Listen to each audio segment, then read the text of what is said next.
Hi, I'm Angela Ponovas, and I am the Chief of the Office of Child Abuse Prevention within the California Department of Social Services. And I'm Hillary Conrad, and I am the Prevention Network Development Manager within the Office of Child Abuse Prevention.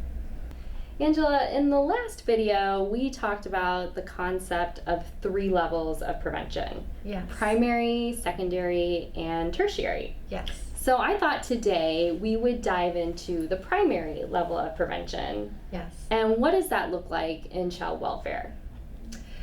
So I don't think that child welfare is the only player in primary prevention. I think that it's a community effort that works for community change, and it's change for the health and well-being of children and families. So although OCAP has really asked child welfare to be a leader in that community change, I really see it as an interagency and community responsibility where we have community voices at the table, and we have people who are really caring citizens wanting to make a difference and make change. What kind of community change are we talking about?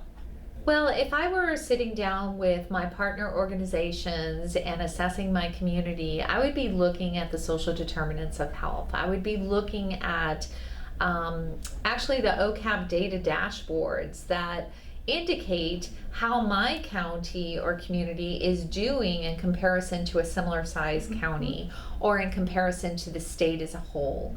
And I would be looking at things like our poverty level.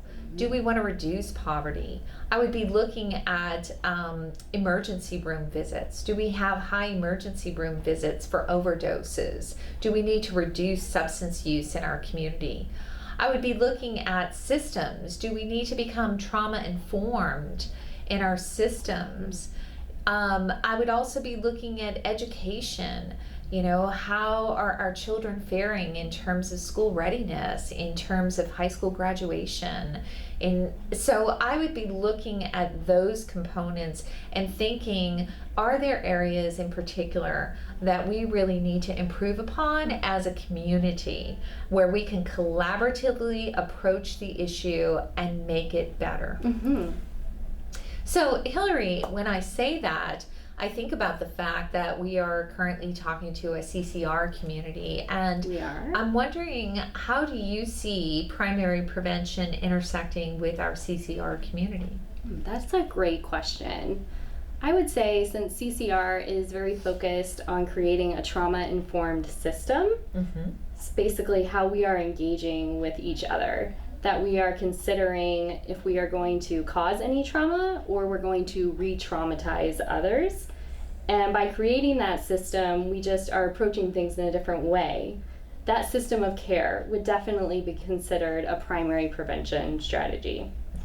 And then also AB 2083 recently passed, and that is focused on a highly collaborative approach to a system of care within the counties. Yes. Yeah, I mean, I have to say that I think that all of those aspects are strong primary prevention strategies, whether it is that we are just trying to build a system of care that includes all children, or whether we are trying to collaborate more effectively with our partner organizations for that coordinated approach to serving children and families, or whether it is that we're creating a trauma-informed system. All of that is really intersecting strongly with primary prevention. Angela, can you tell me more about what is a system of care? So again, I would say that a system of care is where we have services and supports available for all children and families, that if there is any kind of risk or any kind of issue, that they have parenting classes that they can access, or there's mental health services available to them, that multiple types of services and supports are accessible.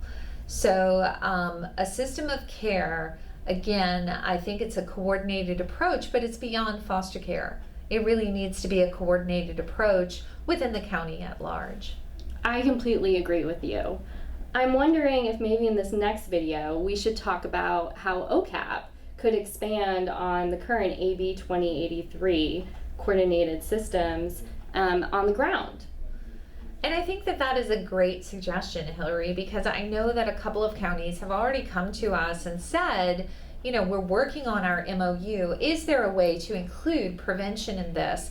Because why create multiple MOUs when we could create one MOU that really speaks to the continuum of care? So from prevention all the way through to reunification and all the services even after reunification, how we coordinate as a county. And so I think that this is something that we really need to build on, is how do we create that so that we can better serve our children and families. You know, I personally believe that if we're working towards community change and we're working towards trauma-informed care, that those kinds of changes are going to reduce the stress and the strain that parents experience in raising children. And hopefully it's going to relieve the burden that tertiary prevention becomes, when really if we could have done earlier intervention, it could have made such a difference. So you're advocating for primary prevention. Exactly. That we really are working together as a community to make it better for everyone. So thank you for joining us today, and if any of you would like to reach out to us as you're doing your MOU planning, then feel free. We don't have all of the answers simply because this is all new, but we are having counties already reach out to us to say that they want to expand their MOU to include prevention. And so we want to be here as a resource if you have any questions. And so I just offer to you that if you need us, please don't hesitate. My email address is angela.ponovas@dss.ca.gov. And my email address is hillary.conrad@dss.ca.gov. And thank you so much. Thank you.